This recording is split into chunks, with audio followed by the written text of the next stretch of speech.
All right, and we are live. This is an early Hey, bird edition of the I Can't Believe It's Not the ArtCast. And I have my guest here, Stinch Wackbacker.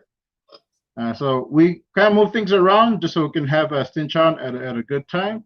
So unfortunately, that meant we can't have Anna and Keith on for this one because Anna's at school and Keith is doing some work on the comic, and I think he also works at this time. So, and I just got back from work too, so I'm running a little late.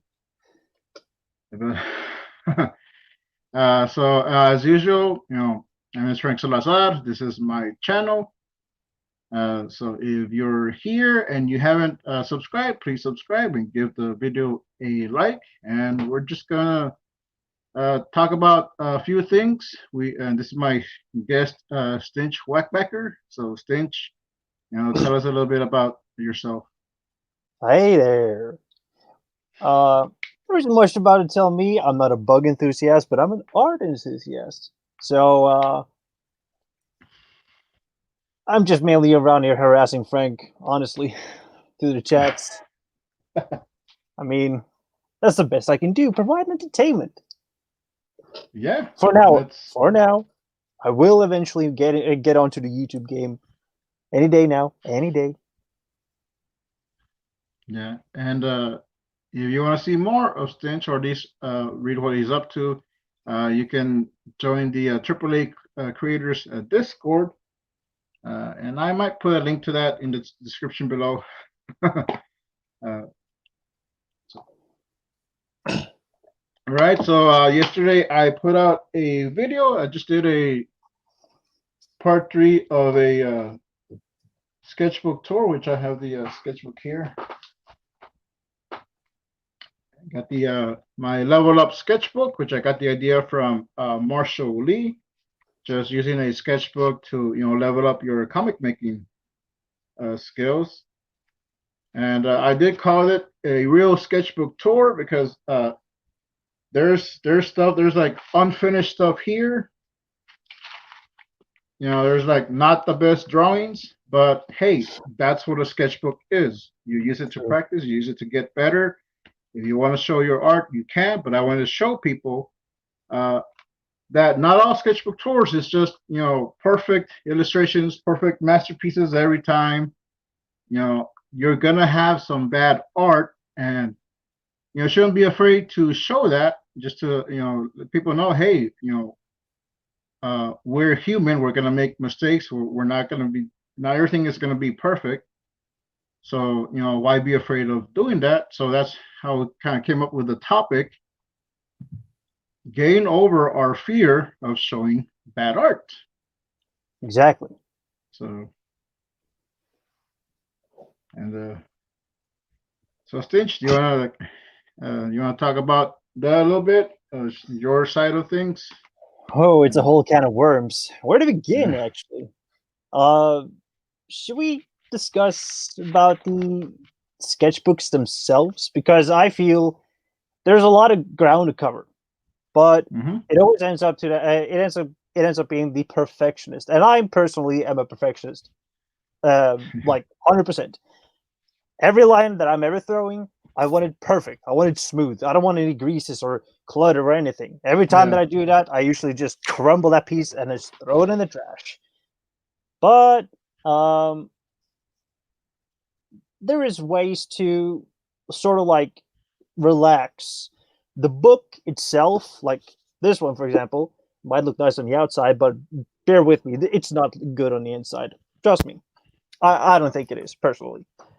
Uh, it's used uh, to be sort of your free space. You don't mhm. have to be you don't have to be perfect where in the way that you draw. Everything that you do when practicing, I think, comes down to yeah, it comes to intention. What do you want to do in in the sketchbook? Do you want to practice? Do you want to uh, perfect your line quality, your line weight? Yeah, Yeah, you need sort of like a space that you can do that on. Not everyone's got a canvas digitally, of course. I don't have one. Everything that I do when I'm doing digital is just thrown through paint. yeah, uh, And I mean, you get things like these. This is just a skeleton set that I did. Now I'm gonna design a couple of like humorous skeletons for the holiday anthology that I'm gonna do for this winter. But I haven't found the formula yet. And whatever that you got with a piece of paper or a sketchbook or even just like a napkin. Look, I draw napkins personally. Yeah. I think it's a great way to waste paper. Yeah, so do I. But I would say that it sort of like instills you to become less fearful of the page itself. There's also an aspect of being afraid of the blank space, and that you don't want to mess it up. You don't want to Yeah. just go all in, just go on and clutter away. No, you want to keep it pristine. You want to keep it real estate. No, real estate is for the good things, for the important things. You know, I can't pop up. I got a Bristol board here. I don't want to use my Bristol board for sketches because it's fine paper, of course. It's fine paper. You don't want to draw too much on that, or else you're going to ruin the paper. I mean, if you want something, draw an A4. Yeah, and that's what I recommend if you're just want to get over that fear of just being so precious with your sketchbook. I got a dollar sketchbook, a sketchbook from the Dollar Tree, and that's what I've been using. And speaking of bad art, one of the things that I'm working on is not drawing my arms so short. But here, yeah, I mean, I drew Captain Courage of short, stubby arms. And I bought a newsprint sketchbook pad, and I don't want to mess with it until it's ready, until I'm ready to deal with it, because hey, it's fine paper, it's newsprint. I don't want to just mess it up with little random sketches. So I want to practice first on something that's not so delicate and precious. And I have also printer paper and all that, so I've been working on that too. Yeah, if you want to go for like if you want to go for like sketch paper, just get one of those like what do you call these? I don't remember what they're called. I guess like notepads of like 100 pages. But if you get you can get them like easy cheap, $1, $2 at most. If you know the right connections, of course. But typically you want to go with if you want to overcome the fear of not only like the white page, that you see endless possibilities, the sea of opportunity, as it might be. People also seem to be a little bit hung up in they wanted to be fine art, but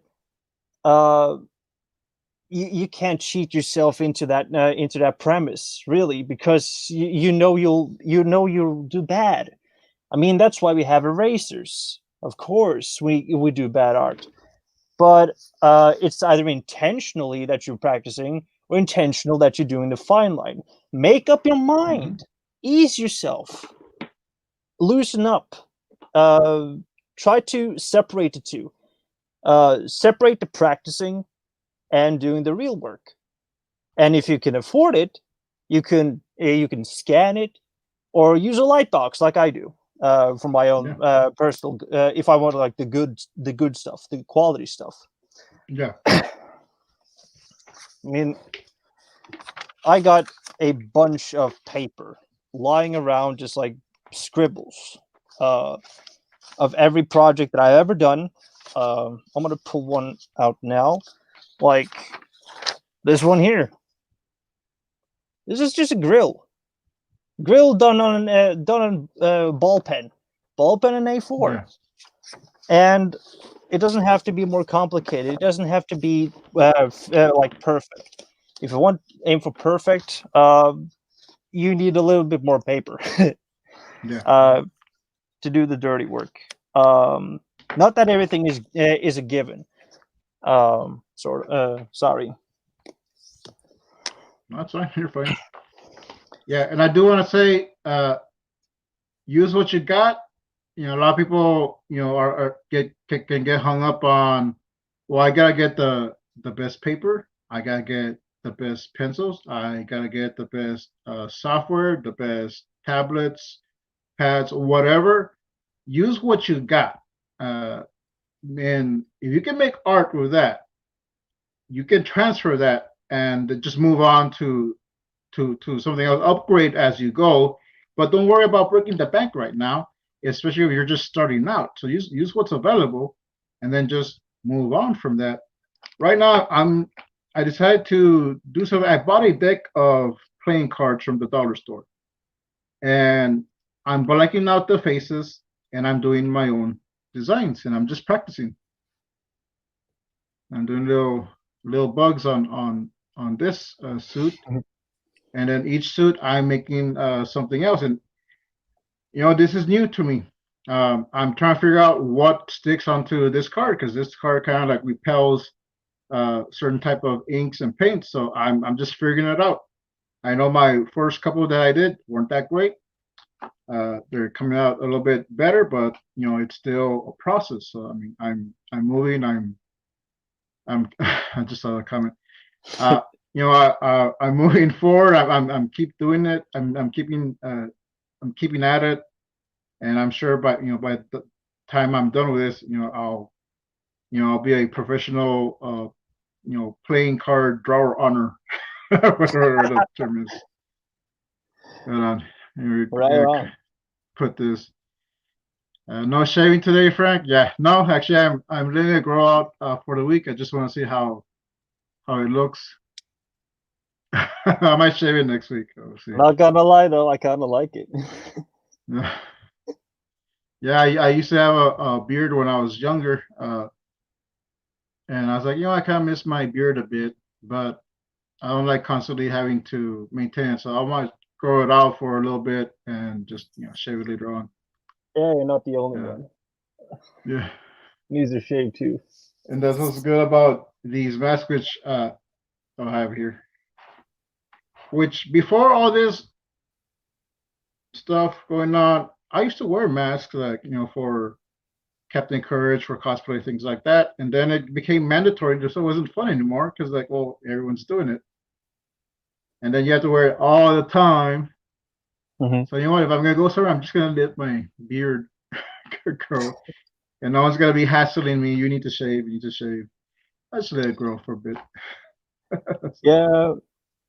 Speaking with like the medical mask right now, I do feel the itch, but it's not that bad. I bet if it was like cloth, it would have itched more. Oh yeah, and the medical masks are like one of the better masks because they're a little bit more breathable. But I mean,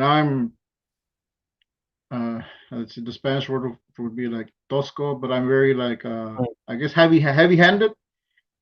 So when I'm moving trying to customize the strip here, I end up just breaking the little wire all the time.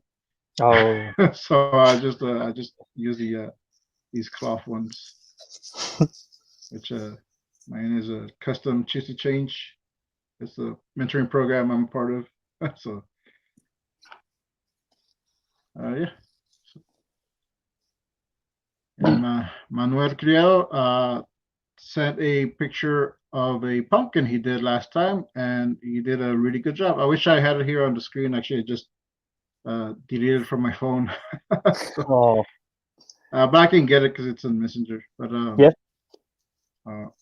So he did a really really good job. I think maybe next time, maybe next week I'll get it back and I'll show it on there. And oh man.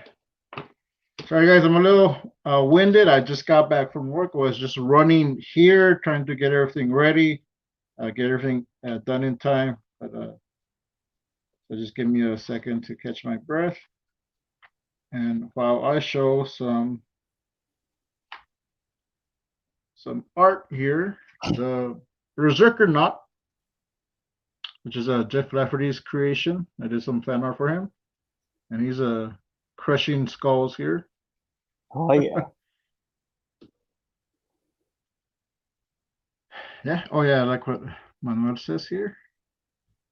You are right, Frank, about the materials. It doesn't matter what materials you have; it's the person who uses it. That's right. Yep. Definitely. It's a That's why I just love ball pens. Ball pens is there is magic to it. There are a few people that I know that can like just make just great art with ballpoint. Like Wesley Willis. Wesley Willis did phenomenal work with a ballpoint. And there's like this whole comic book that is called My Favorite Things is Monsters.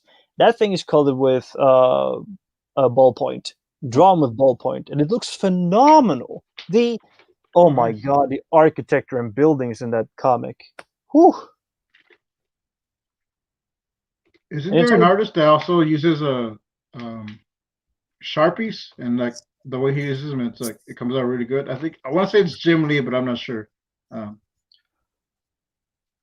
I'm not so sure. I might have heard of some guy that is doing it all with Sharpie, but I'm thinking. I'm trying to think of another example that I can come up with where material don't determine the quality, but rather the technique and the skill the person can deliver them through. Oh yeah.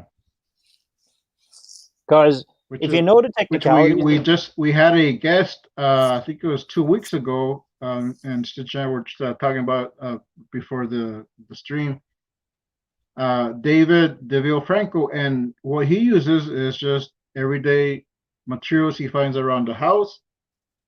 The pipe cleaners, the fuzzy pipe cleaners, I think they're also called Chanel sticks. Yeah. Foil paper, twisty ties, whatever he can find, he makes sculptures. He makes great art, which I have some in the living room, but I showed him last time. And that's what he uses. And he's been in galleries. He's done art shows. He's sold his art. He's a professional artist. And it's not, it's not, marble slabs, and it's not, the best clay or whatever. It's just whatever he has, and he makes great artwork with it. So like, it's not the material, it's the artist. It's everyone has, all artists have a creative eye. So it's what you see and just bringing out that vision. And Abe says, hi. A little secret. It's all in here too. It's all in here. All in your mind. Yeah. You just need to see it through. Whoosh. Hey Abe, how's it going? Abe says hi and bye. And we have a question for Stinch from Manuel. Manuel Criado, what is your connection? I haven't seen you and your work. You can mostly find Stinch on the AAA Creators Discord, and he's posted some artwork on there. But lately, he's actually been doing more streams. So if you follow Lucifer Storm and Russ Leach, you can find one of their streams. I think it was like 2 weeks ago, right, Stinch, that you were on their show? Oh yeah, that's definitely right. Yeah. Here's a work. Oh, nice. Cool. There's a lot of very, very not safe for work stuff here, so I need to like scroll through. I guess I can share this innocent looking one. I mean, these are just a bunch of clowns, really. All right. But yeah, I don't stick to any like formulas or stuff like that, so I just draw whatever. But I'm doing comics. I am doing comics. It's just it takes a little while. Please be patient. Please be patient. I mean, yeah. I got this whole box right here. It's just this one comic that I've been working on for 2 years. Oh yeah. And there's even more here in this one. It's called the Back Burner for Nothing. It's not called Back Burner for Nothing. Oh yeah. And I think We definitely have that. Anna's even I don't remember she's talking about on the stream, but she's talking about me before the comic that she just submitted for the 9 vote Instar. Yep. That's a story that she's been working on with just different character designs for years, many years, and she has stacks and stacks of papers and character designs. And I have also like stacks of Captain Courage and Crimson Samaritan, which and now he's part of the Great Canuck, which I just did a Great Canuck story for the anthology issue 2. So I mean, making comics is fun, and but hard. If that's something you want to do, hey, jump in, go for it. It's not easy. It's not as easy as people tend to think. I mean, I'm sure you can knock out a couple of mini comics. Even then, when I do my mini comics, it takes me to get to where I want, where I actually want to like distribute it. Maybe about a month. First couple hours just drawing it, and then after that, going over the links or transfer it on the computer or whatever. And so it even something like that, it takes a while. Definitely. Like this little thing here is just a thumbnail for 8 pages. But I know that I'll definitely use a couple of hours to just like draw it out fully and do the proper work that it's needed. Yeah. Just if I have any mini comics, I think I gave them all of mine anyway. Oh, that reminds me.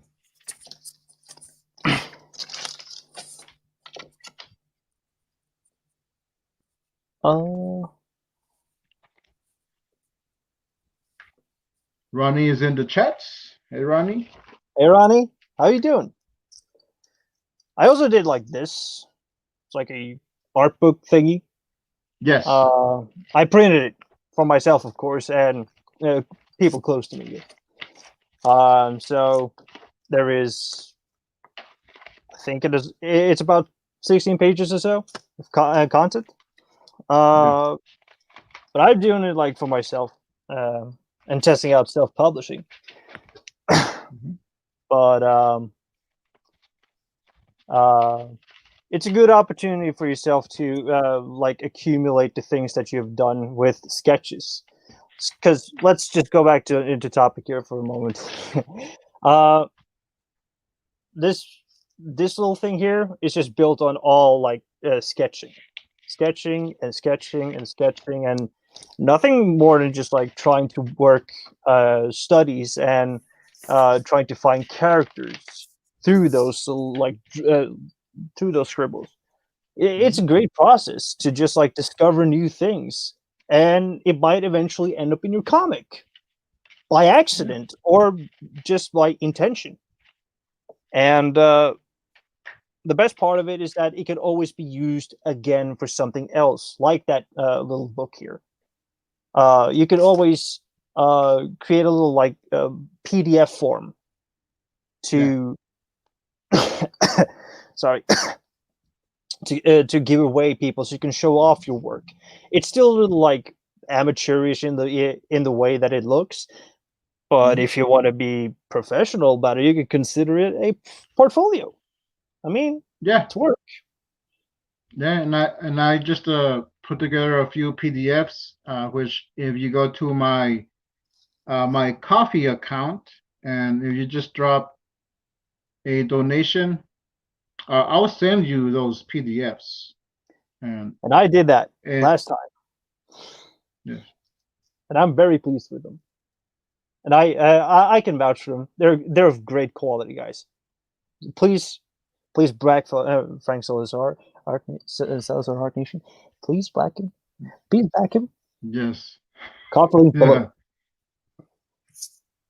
Yeah, it's in the descriptions below, so you can check it out. Also, so I was throwing a plug for Keith Harper. He just finished his Davy Rocket Almanac comic, and he can vouch also that making comics isn't easy, but it is very fun and fulfilling when you finish that.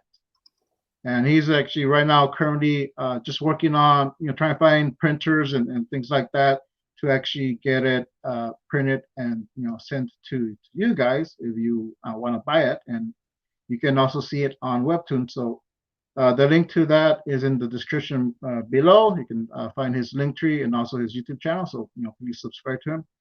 And also working on her in-star comic, which you can see once the 9-vote issue 2 is done. We're still just doing edits and things like that.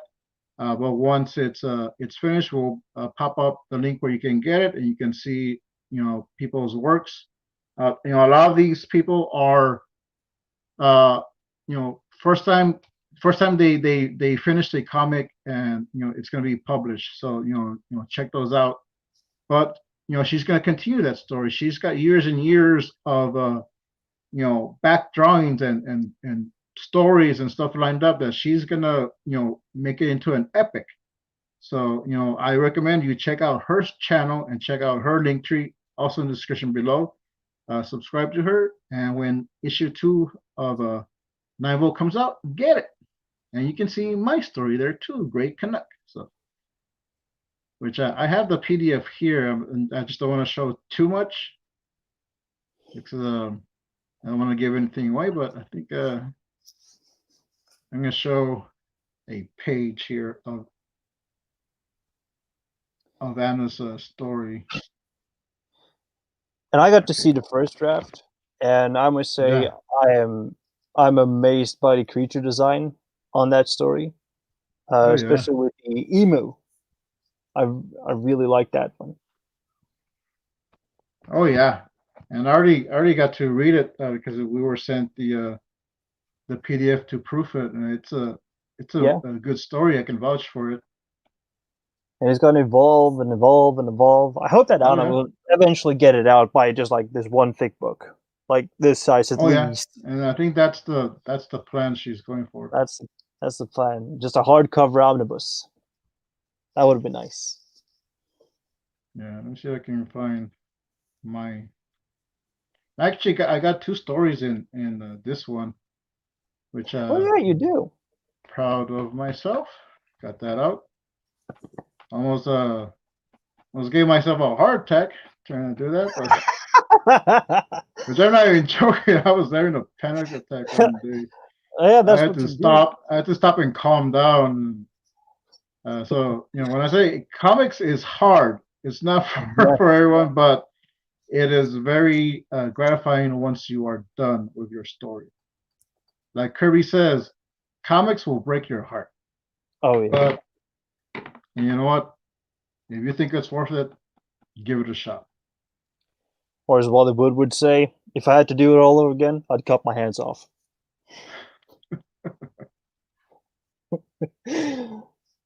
There's some great art here in these stories. Oh yeah. I just want to reveal everything, but that you guys buy that on your own. Keep it on the low. Keep it on the low. Just gotta wait a little bit longer. Guys. I've seen through it, and my God, every artist here has done a phenomenal. Oh yeah, that's right. Because everyone can just go and get those. I forgot that you saw it. Yeah, it's a good story. It's a good collection. Yeah, and I hope that this will like build on the career for everybody who's been involved. That is at least what I like to see. And even if they do appear in just like the anthologies, hey, at least I got something published. Yeah, that's like what I say. Hey, I got stuff. I got my stuff published. I can call myself a professional. And since if you donate to my coffee account, you're gonna get some PDFs. So I count that as I sold some comics. Yeah, it's like a couple of bucks, but hey, I sold them. That's what makes you a professional. Selling your stuff, doing it and selling your stuff. Let me just show you this page of this page, Gray Canuck. And this is the page that was almost gave me a stroke because I finished this page. I think I was doing it in 2 days. I finished it. I like how it came out. My tablet decided to, I think it was the program on the tablet decided to, act up, wiped all my files, all the layers I had. I had saved part of the line art earlier as an exported file, and I was still able to see the preview page, but it wasn't. I had an underlayer of the original sketch, so I couldn't use it. But I screenshot it. I cropped part of the panels that looked good. I went back and just redid a panel and did some tracing over some other panels that I had, and I knocked this out. That's when I said I'm gonna calm down, just take my time, and then I was able to have a few extra days, so I was able to just focus and do it. And I even did a 9th page, which that was the goal, to get that 9th page in, but I was just gonna have to settle for this. But since I had that time, I got that in, and it completes the story. So take a break, guys, and it's okay to calm down once in a while and just take a breather. Oh yeah, I can never. But hey, I did it. So yeah, deadlines are pain. I was doing one in the summer, and I almost like pulled my hand. Like the whole carpal tunnel was just eating up my hand. I could feel it. Like day 18 or day 20, I had to go for a remission break on 3 days because I couldn't hold the pencil right. Yeah. And it is there's like a good there's a good expression. If you want to continue, rest. Don't quit. Yeah, don't quit. I don't recommend quitting. Learn to rest. Do not quit. If you feel tired, rest, but don't quit. Yeah, take a breather. Take a break. And that's like, maybe, hey, you gotta take a day off. Take a day off. Don't take. I don't know. I mean, I don't want to dictate people. Like, don't take 2 years off and that's your break. Yeah, I mean, if you feel the urge of being productive, there are a few cases that I do that. If you're in a deadline and you do feel like you have to like let out, sketching is one way to do it. Yes. Just have like this little book for yourself that you could just hunker down and just draw whatever you want to do. And it doesn't have to be complicated or even closely related to what you're doing work-wise. It doesn't have to be on the same style. It doesn't have to be on the same caliber. It's just like funs and doodles. It's easy. Yeah. And it takes your mind. Little things like this, just to kind of if I just want to do some sketching, just want to have some fun sketching. Hey, I got this. And sometimes I'll get character designs from this. I've turned some of these sketches into actual, finished pieces. I'll put it into the phone or tablet, and I'll make something out of it. Some of these have gone into the comic, or into a comic or two. I'm trying to see if I got anything that I use. Nope. But if you want to see how I draw conclusions, is it? Oh yeah. This is how I draw conclusions.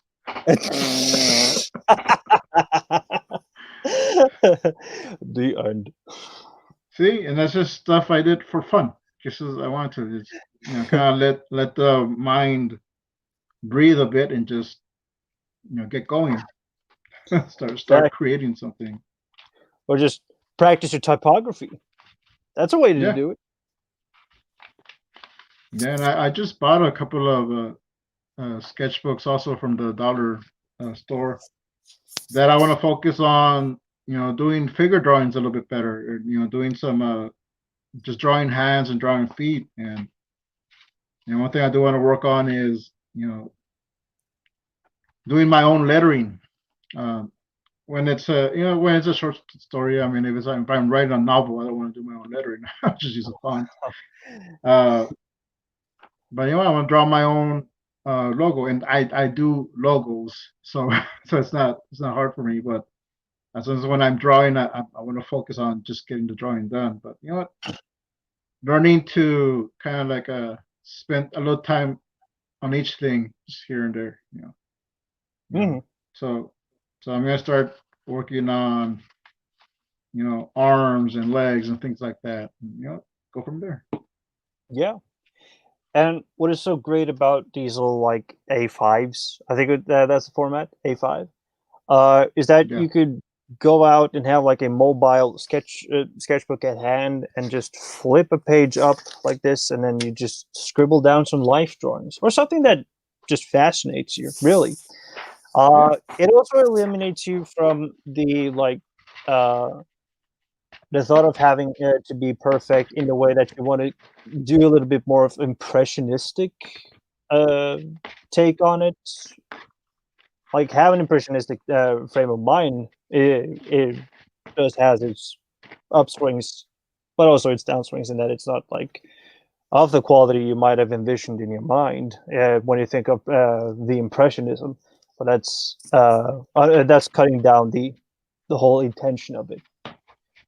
Yeah. Sorry, I'm getting a phone call. Same. And it's no more. And if you can't afford a sketchbook, but you got paper, just take paper, And fold fold it, put a few together, make your own sketchbook. And this is how you make mini comics. So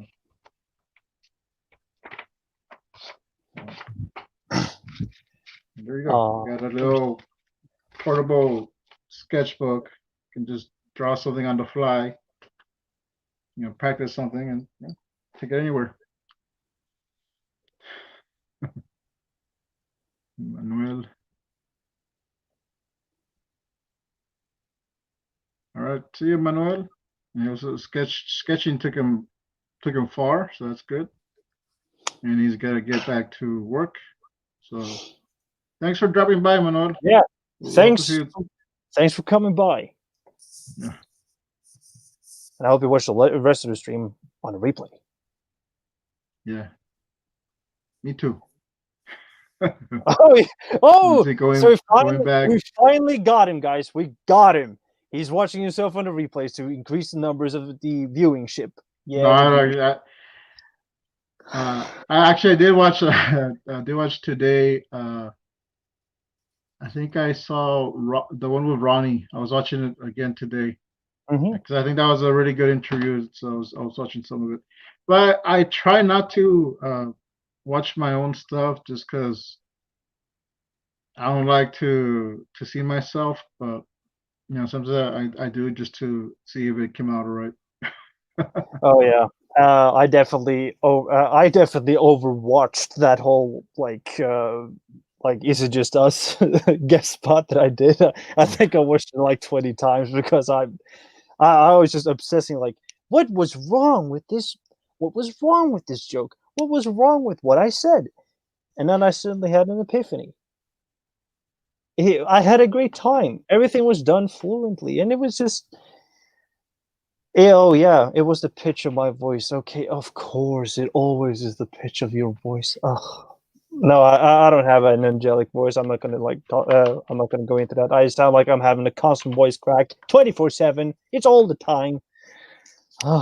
Makes me furious. But anyways, what do you think? I've been thinking of using my radio voice from now on, but it's kind of hard to maintain all the time. This is usually my Captain Courage voice, but sometimes it cracks. Oh yeah. So, what are you saying? What do I think of? Thinking of the thinking of the fear of bad drawing. How do you think that affect you personally? Just kind of like like getting it out of there. Well, I mean, oh, I mean, one is just learning to take criticism, which I oh yeah, thought I had a pretty good thick skin, and I will always make the excuse, well, it's not, oh, this is practice, or it's not finished, or whatever. Um, but just kind of like, you know what, just not worrying about it. I'm just gonna put it out there. You know, mhm, if people criticize it, it's fine, and and I like helpful criticism, and I'll take it with a grain of salt. And yeah, you know what, maybe they were right. And I try to look at it in with a different mindset, not like they're putting my stuff down, but they're trying to help. And sometimes you're gonna find people that will knock your art just because they want to be jerks. oh yeah, You know, but if you find a good group, you have a pretty good support system, or just you know where to go, and someone's gonna tell you what you need to hear, but also what you need, how you can improve. Then I think that's the right atmosphere, and sort of the AAA creators community comes in handy. And I've got a good feedback on my channel with the people that watch the videos, and there's I've been getting a lot of good feedback. The this video I just did with the Sketchbook Tour Part 3, a lot of good feedback. And that's mhm, where this topic came from. So most people genuinely want to see you succeed. And sometimes when you're showing your bad art, or you're showing like, hey, I don't always make the perfect drawings, it helps them not be so hard on themselves. mhm. So also that helps me to put it out there, just showing people like, hey, you can draw, you can do a comic, you can do something. If you really want to do it, pursue it. Definitely. Don't Like I don't had, let others stop you. So, yeah. Like there is a strange humility that is not out of humiliation, but in that you're being humbled in seeing that people like your art, and that you, in mhm. respect, can see their art and be appreciative of the qualities, because not everyone is driving the same bus as you are. Everyone Yeah. is going through their own destination. It's sort of like the way that it always goes. The artist journey can be as long and dry as you want it to be, or most exciting one for that matter. But Mhm. uh, when it comes to the whole like fear aspect, it really got thrown out a window when you're getting into a good clique of friends or like Yes. colleagues who could bring out the best of you, not Yeah. as a person, but not only as a person, but as an artist. And they can come from their point of view and tell, yes, this is the way that uh, we can communicate through, because we want the best for each other. And uh, there is a large amount of respect that has to be built upon that through like giving a piece of you, and they give it a piece of themselves back, and then you can build the connection even stronger by bonding through constructive criticism. And that is something that cannot be done immediately. I think that a lot of people got a problem with criticism in that Hmm. they are on like a watch, sort of, in case that there might be something coming their way. Now, thankfully, Yeah. I'm the worst critic of myself, like every artist are, and we know our intentions. We know no, not intentions, but we know our Achilles heels. We know our faults. Yeah. But I think with these connections, these bonds, the constructive criticism comes more of a place of understanding and a Hmm. place to see potential, and especially with sketches, because I think sketches are a little bit intimate. Really, they're a piece of Yeah. you, but they are the rejected side of you in many cases, because you don't want to go around and you want to show the intimate parts of yourself. If you don't Yeah. want to, it's fine. Everyone don't have to do it like as a trade-off. And that's not how things really should go as a trade-off. It's about wanting to let go, letting go of the feeling of being abrasive or being very protective of yourself. But it matters strongly to those who feel like the relation are on like the same boat, on the same vibe, sort of. Yeah. So Yes. when you're dealing with sketches or dealing with drawing art, like me and Frank, we've talked art and we've talked what his mistakes might be in some drawings, but it's not from a bad place. I want to see Yeah. him grow. I want to see him succeed. Yeah. And I will add this because this is something that I tend to see, and wait for someone to ask for your criticism. And if they're putting it out there, sometimes they say, "Hey, what do you think?" Okay. If they're just like, "Oh, I'm working on this," wait on the criticism. Uh, with Stinch, I messaged him like, "Hey, I'm having trouble with this," and I'll show him what I'm working on. And I asked for his opinion. I asked for his eye. He sees something that's wrong, and that's how we start communicating a bit more and talk about more about art and how we can improve or how I can improve. But I have seen people that are just like, and they do it with good intentions. But Oh yeah, wait, I would just say just wait to be asked, because sometimes you don't know, someone actually might like what they're doing, and then you're kind of like chopping it to bits, and you just discourage an artist not to want to do art anymore. So just kind of get to know someone before you start doing that. definitely. And that's I think more in like if you're in groups or like in the community. I know if you're going to put stuff on YouTube, you're going to get criticism. So be prepared for that. Just take it with a grain of salt. But yeah. And also, like, look, this is a sketch I did on a stream once. Just I had just someone ask, "Hey, can you draw a roofer?" So I just drew this really quick. This is not my best drawing. This is just little stick drawings and just a kind of like a little kid drawing. But I took that, and on the same stream, I came up with this. And still not the best drawing, but a lot better from from this, which this was just my basis, and then like, okay, let me build on it, and add some elements. And I see some mistakes. I mean, I do draw the arms a little bit short. I tended to cut off the feet, so I just kind of like added a big cape.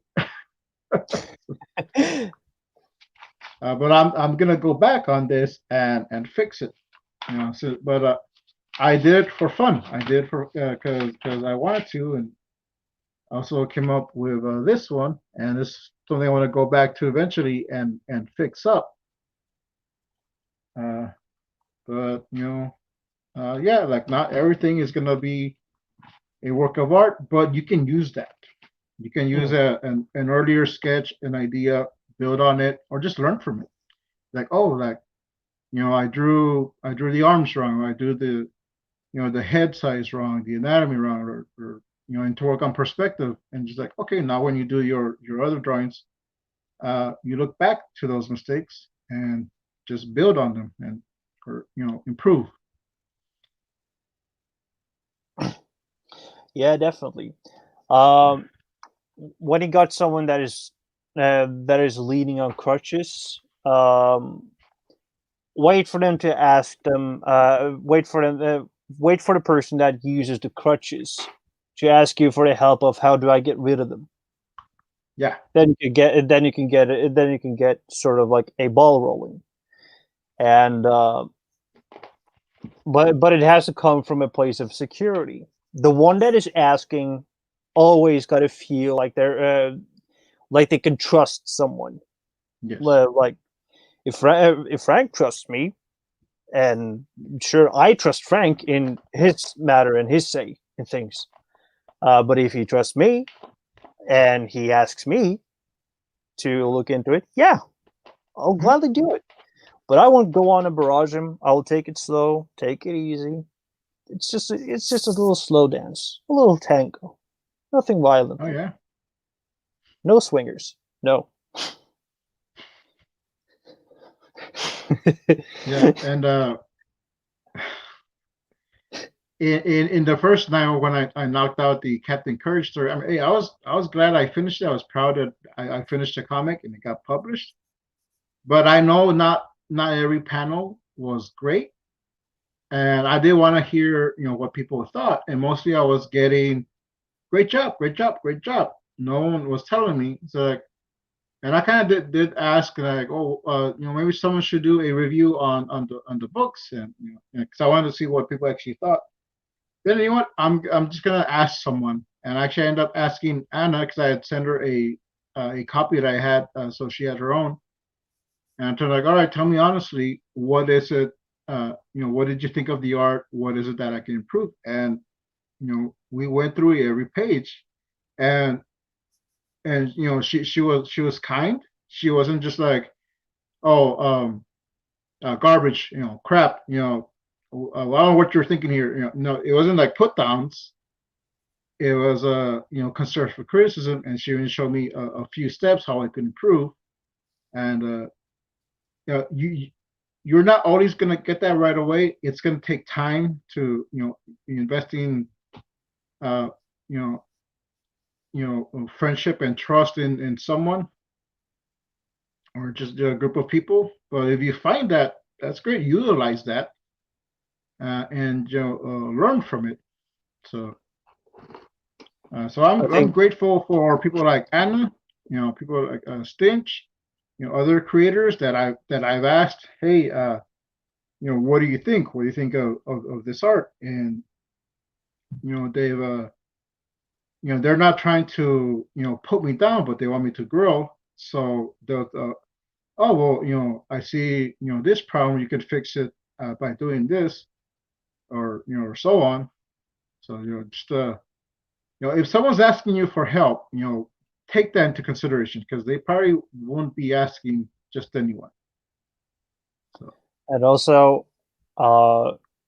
this is also a little bit crucial when it comes to talking art, because there is a difference when you meet an artist and meeting someone that sees every art as art.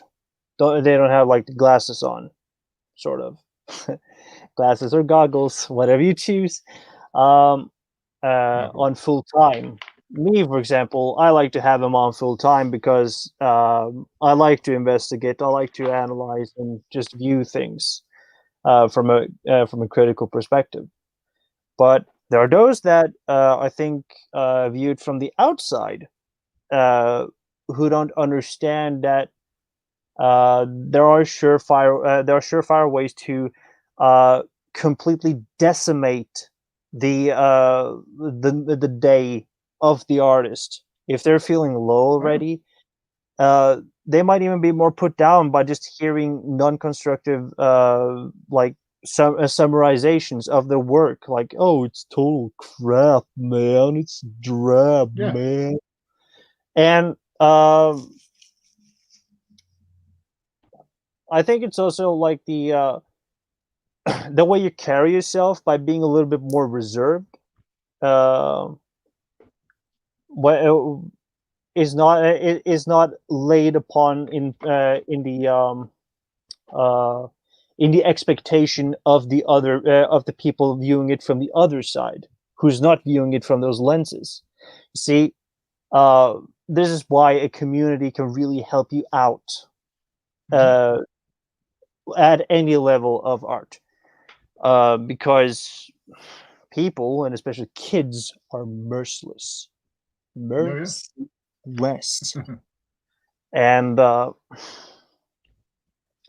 there's sometimes that I wonder that there might be like competitions that run solely on this whole like being being readers and not creators that Yes. sort of judges it from being like, oh, this is terrible.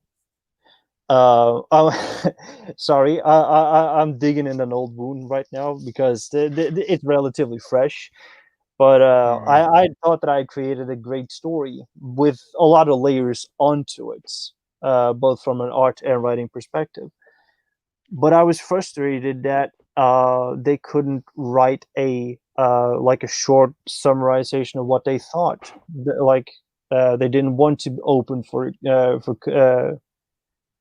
for the discussion. whole not discussion, but they didn't want to open to like give feedback. Oh, okay. Yeah. That is the worst thing that you can ever do as a judge for an art contest and not give any feedback whatsoever to your creators. Why don't you summarize in just like one little text block? I mean, mangakas do this all the time when they arrange contests. Why can't a jury from like a local press do that to my art so that I can know what to improve? And if that I Yeah. know for sure that they are artists or just like creators, editors, or coming from the place of creative writing. Yes. And that creates even further doubt in yourself. Like it becomes like a downward spiral, and it starts to make a creative rut. I've been in that place now for the better part of a month, but uh, again, sketching really helped. Oh, yeah. To get your mind off things also help, I think. Um, but again, the little things that you do, uh, they also add up to a lot more than you could expect or imagine. Like every note Yeah. and every little draft, every little ink blot that you put down, uh, it sort of stacks itself up. You don't see it right now, today, but down the line, over the years, then you can see a big folder, like a big folder, full of art that you can look back upon. Oh, yeah.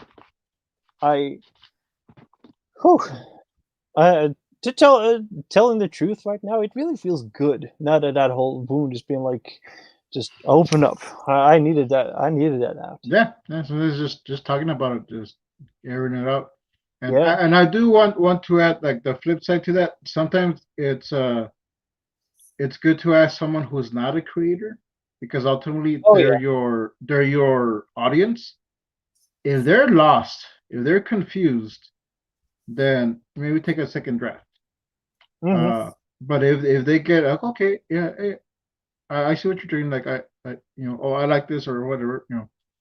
Also take it with a grain of salt. I mean, I would just ask maybe a friend who isn't an artist. Uh, which I do sometimes anyway. But uh, I don't know. I guess just try to see it from both sides, but ultimately do your story. Don't let others like, oh, you need to do this type of story, because then you're gonna get more whatever. Oh, you need to draw just cute babies all the time, because then you can market to kids. Well, I don't want to market to kids. I want to market to everyone. Hmm. You know, I it's no secret. I'm a man of faith. I'm a Christian. So a lot of my stories do have uh, either they're safe for everyone to read, or some of them do have a faith message in them. But it's not heavy-handed. It's not you know it's not VeggieTales. It's not Bible Man, even though Captain Courage is inspired by Bible Man. But I do put in a lot of different elements, a lot of elements of myself. It's not like, hey kids, let's get together and pray all the time, and all our problems are gonna go away. Like, no, you do have to face problems. So I open it up uh, to multiple audiences, to a general audience, because I'm not trying to get Christians to buy it, because they already know all this. They're not gonna buy it because they like it. They're probably just gonna give it to their kids, and it's gonna end up in the trash. I want people to genuinely like my stuff, read it. There's gonna be stuff that's gonna may not safe for work, but like it's not going to be stuff that you will give to your 5-year-old.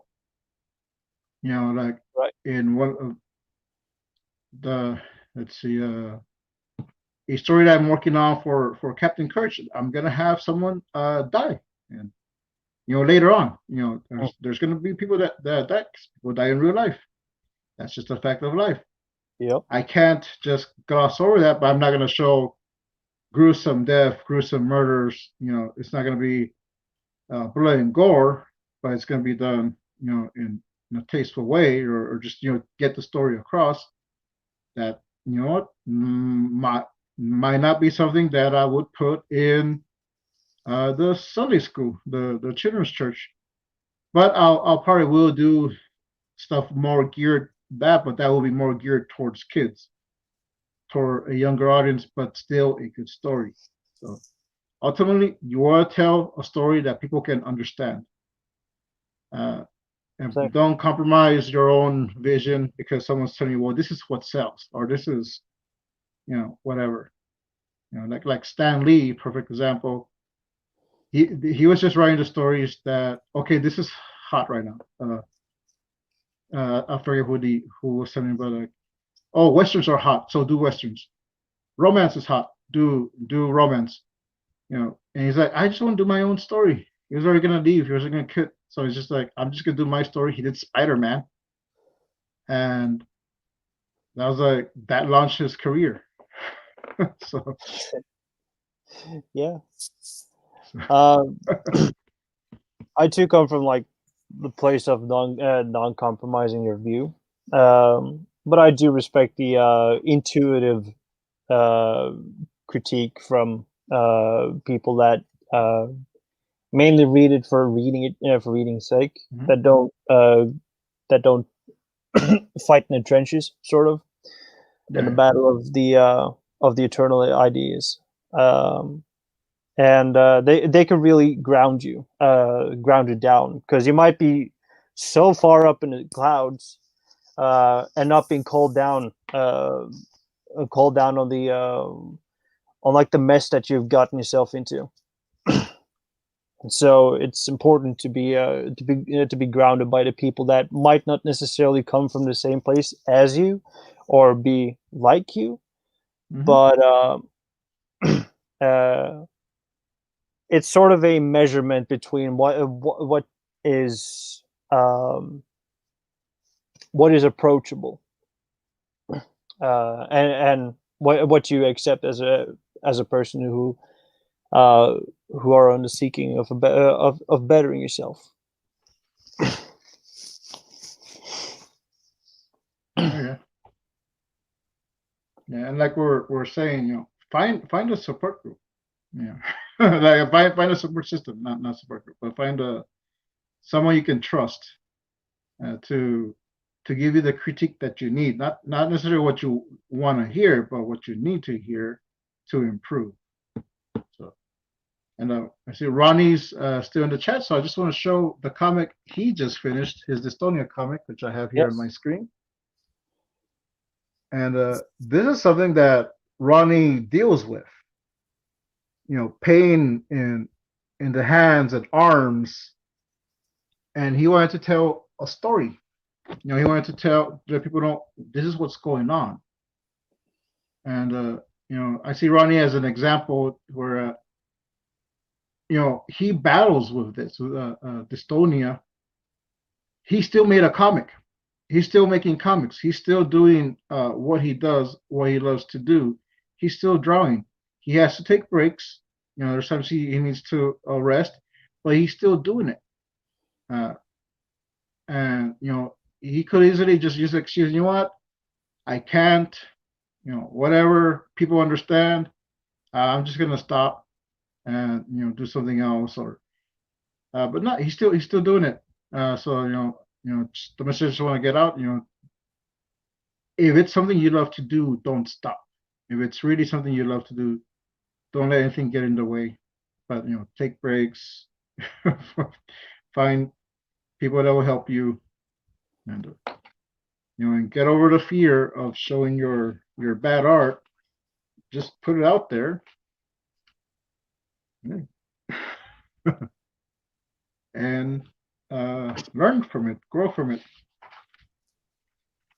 And even if you don't want to, well, at least you got yourself your safety blanket with your mother, if you have a mother, of course, because she will always be patient with you. She will always be grateful that you're doing the art you do, and she will support you no matter what life decisions that you may take, either secretly or openly.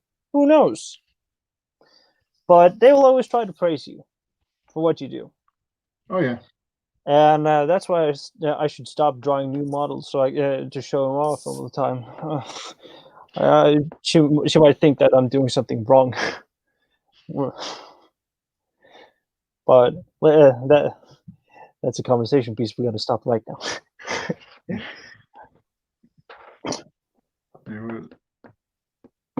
How can we segue from that? Yes. How do we segue from bad landing? Yeah, crashing. Have you heard of crashing? Oh yeah. I've crashed a few times. Yeah, but crashing, like physically when your body just shuts down, or like actual crashing? Because I've done both. No. When your fear grips so much that you literally that your art crashes. Okay. It's not like you're just like drawing yourself out in your head, but every time you like try to pick up the pencil and try to draw, it doesn't work. It just comes off as scribbles. That's just that's crashing. Okay. And the way that you want to heal crashing is just don't do any art whatsoever. Try to, if you're into comics, try to move away to another area like composition, but do it mentally, or try to write everything that you want to denote, all the details that you want to see, all the descriptions that you need, all the monologues and dialogues, etc., etc. Do that work, but everyone is going to have like bad drawing days. I go through those things so much. Like the past couple of days now has been really rough, and I like do mini crashing all the time, but it slowly just picks itself up. And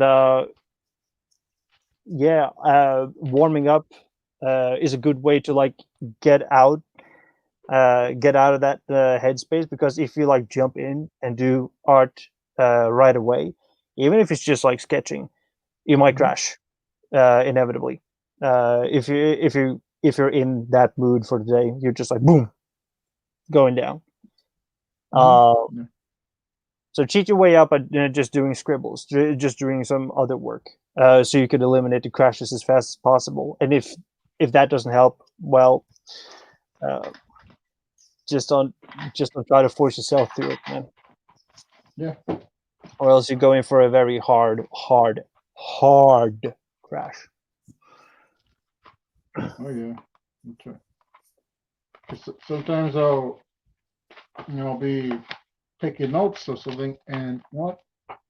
Let me just practice perspective. Let me just practice something here. Yeah. Just doodle, not like refined drawings. It's just I want to work on this for a few seconds here. Or read. Here, just drawing let me work on hands for a second. So just little doodles, things like that. Little practices, exercises. Sometimes I'll do like practice shading, or practice my line weight, things like that. I'm not really drawing anything, but I'm working on getting better. So, and if you don't feel inspired, you can always try to read. I do a lot of reading, and just like a wealth of knowledge just really helps out. It doesn't have to be physical or just like big spending, like all that stuff. So that's just set dressing. Okay, don't think about it. I haven't read a single thing here on this bookshelf. But Oh reading yeah, like can get you read. into it. It doesn't have to be necessarily just doing something physical or something taxing, but you can always meditate on it through reading, Yeah, yeah, and you can yeah. probably Like find some, rest your mind, and or you yes, just read something, just think of something, think of ideas, just don't stress yourself trying to make the best uh the best comic or the best illustration. Just you go back taking breaks, to take a break, read something, feed your mind, and you know you might get something out of it. So yes, definitely. I think what will ease you up sort of is to read um works that aren't drawn that are deceptively easy, not mhm. drawn in all kinds of details and half tones and speed lines and whatever. Simple little strip comics uh can inspire you a lot, especially when it comes to the storytelling. Mhm. Always comes back to storytelling when it involves comics, at least. Um, well, generally everything has a story in of itself, layered in their own way through mediums. But Right. when it comes to comics, enjoying yourself with some Calvin and Hobbes, or probably some easier art. That might come. Peanuts. Yeah, Peanuts, for example. It's a great. Charles Schultz. Yes, definitely. Peanuts is a great example. Uh, what else can we come up with? Ignatz and Crazy Cat. My personal favorite, Mackey's. It has a little bit amateurishness into it, but yeah, that's a very viable series. No, don't let your kids read that book or series. Um, but things that could take that can take your mind off too. It comes back to like the whole thing of like the glasses. Sometimes I just need a break and I take them off, like whoop, off with you. You no, now it's Yeah. my time. Now it's my time to take a break.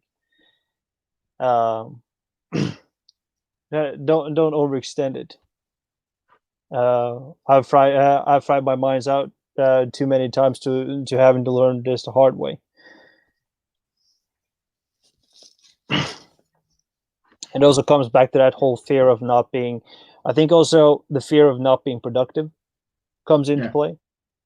You've had that, Frank. Hmm. Yeah. Yeah. Uh, how does that Not. feel? Oh man, like just that fear itself. I mean, it can grip you because uh, so like I've had times where I just stopped drawing for a while, or not as much. I was already pumping things out, but I would just work on a simple sketch little bit by little over time. But I was like, I'm not really doing anything. I'm not, nothing got done today. So it was just recognizing that, seeing that, and then just kind of kicking myself, you know, out of that. And you know what? I'm gonna work on a drawing. I'm gonna work on something today. And also giving yourself that freedom to. It doesn't have to be finished, or it doesn't have to be perfect, but do something. Uh, and I got a sketch here where I think I've shown this before. Like this sketch of Captain Courage. I was working on this little by little, line by line, for 2 months. It was after Inktober, so I was kind of like fried out a bit, but I didn't want to give up. I didn't want to get burned out. I still wanted to do something.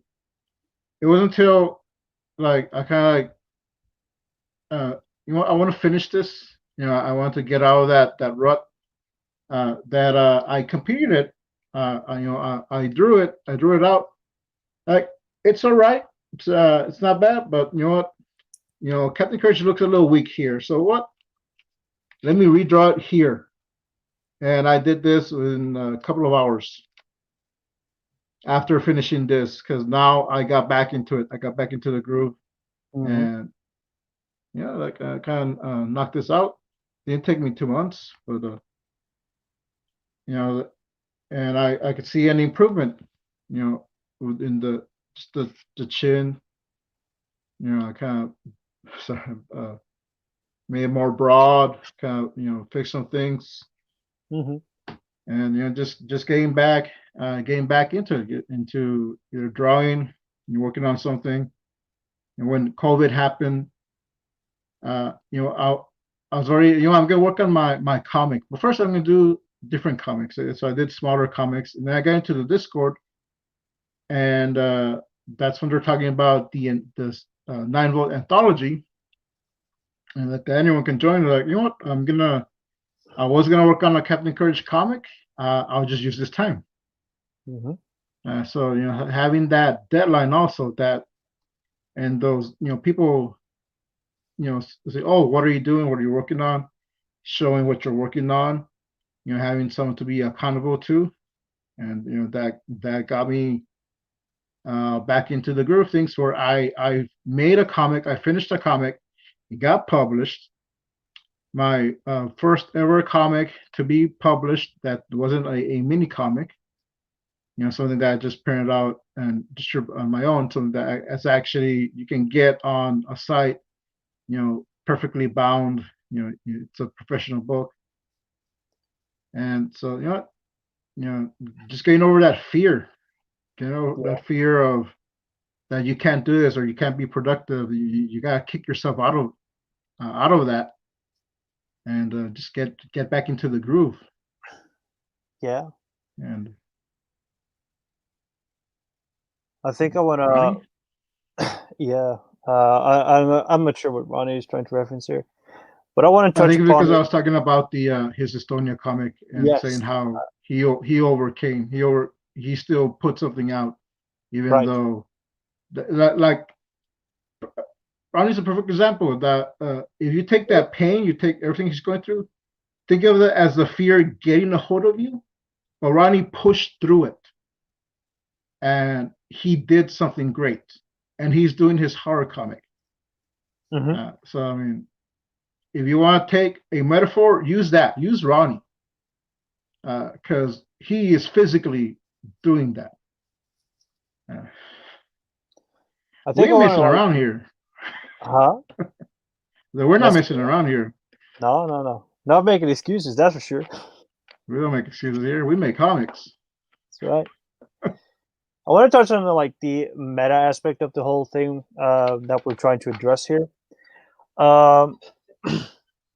There's a common theme here of fear, and the fears that spawn are of a myriad of reasons.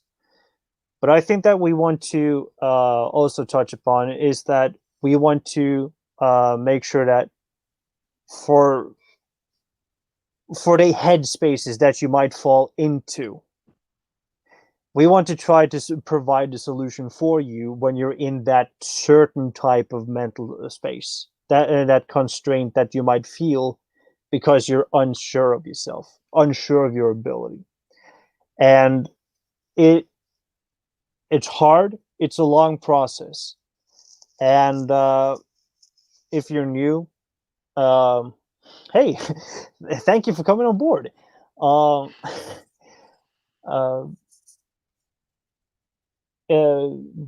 But to know people that have been through it and they could talk it out. Think of it like a great invention that you try to map out and try to eliminate all the pitfalls, all the snakes, all of the sharp objects that you might find along the path. Just be alert of these things when you know that you're getting into them, because it could always lead to that same pit of despair that you always feel when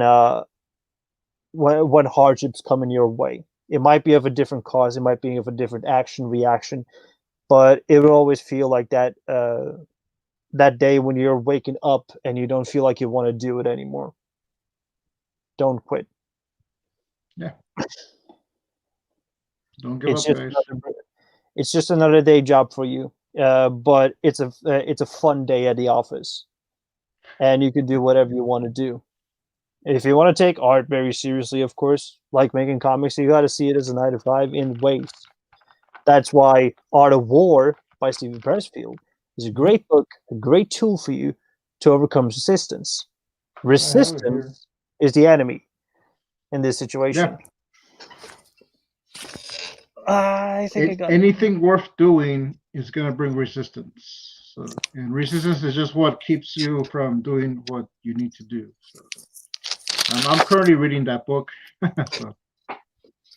Yeah, I got it here too. Yeah, I got mine in the kitchen. I accidentally dropped the copy of Walden. Also, it looks like we're at 1 hour and 20 minutes. I think it's a good. Hey! Yeah, it doesn't feel like that. Feels like I just got here. Feels like I'm rambling on for ages, eons and eons of rambling. It feels like we just started, but I think this is a good time to end. So I'm just gonna do my spiel. Do it. So thanks everyone for checking out the stream. If you haven't liked, please like the video, and if you like what you saw and you're not subscribed, please subscribe and share this video out. It really helps. And I just want to also remind everyone that this Wednesday we will not be doing a. I can't believe it's not the ArtCast. That's why we're doing it early right now. But we're still doing a show. We're gonna be on Anna's channel, so you can. Let me get her info here. You can go on Anna Raub's link tree, and if you're not subscribed to her channel is on there, so you can subscribe to her channel. She's actually going to be doing an AMA on myself. She's going to be interviewing me, and I got some questions from the Discord. Stinch gave some good questions, so we're going to be answering those. Anna has some of her own, and we're going to open that up also for the chat. So if you got any questions you want to ask that aren't going to be asked, that will not. I don't know, like if they haven't been asked on the stream itself, you can just drop those in the chats, and I will try to answer that as much as I can. So it's going to be Anna is going to be interviewing me on her channel. That's going to be this Wednesday, 10 p.m. Central Time. So go over to her YouTube channel and subscribe, and also subscribe to Keith Harper. We have a challenge right now. I think I have Keith's info here. Let's see. No, I didn't put it here yet, but it's in the description below his YouTube channel. Right now, we have a challenge going on where if we can get Anna and Keith to 100 subs, Anna and I will eat some bugs on a live stream, and Stinch actually helped with that. He donated to that cause, and I got the bugs yesterday in the mail, so I'm ready to do this, guys. We just need to get Anna to 100 subs. She's at 50 right now, so she's halfway there. Keith is at 76, so he's just under that. So guys, share out their info, share out their YouTube channels, get them subscribers, and we will do it. Anna and I are actually excited to do this for you guys. If all goes well, we want to do it next week, but that's just it's up to you guys. If you want to see us do this, subscribe. And I reached my goal of 200 subs, and the subs is going up, so that's great. The more we're able to do milestones like this, we'll keep doing it. We'll keep doing something special. Maybe it'll be eating more bugs or something else, but we got plans on keeping the show going. And also, we are planning on changing the name. And I was making a new logo, but I decided to turn it over to Anna, so she's designing a new logo. As soon as we land on a new name. We'll be unveiling that, both name and the logo. So we got stuff planned out. We got stuff coming. And so that's it, guys. And Stinch, thanks for coming on. Oh, thank you, man. And it was a pleasure. Stitch doesn't have any social media right now, but if you join the AAA Creators Discord, I will drop a link in the comments and also the description, so you go check that out. It's gonna be a 24-hour link, so check that as soon as possible, and you can join the Discord. Or you can just go to Marshall Lee's channel, and you can find it in his link tree. But thanks for watching, guys. See you later. Catch you next time. Bye.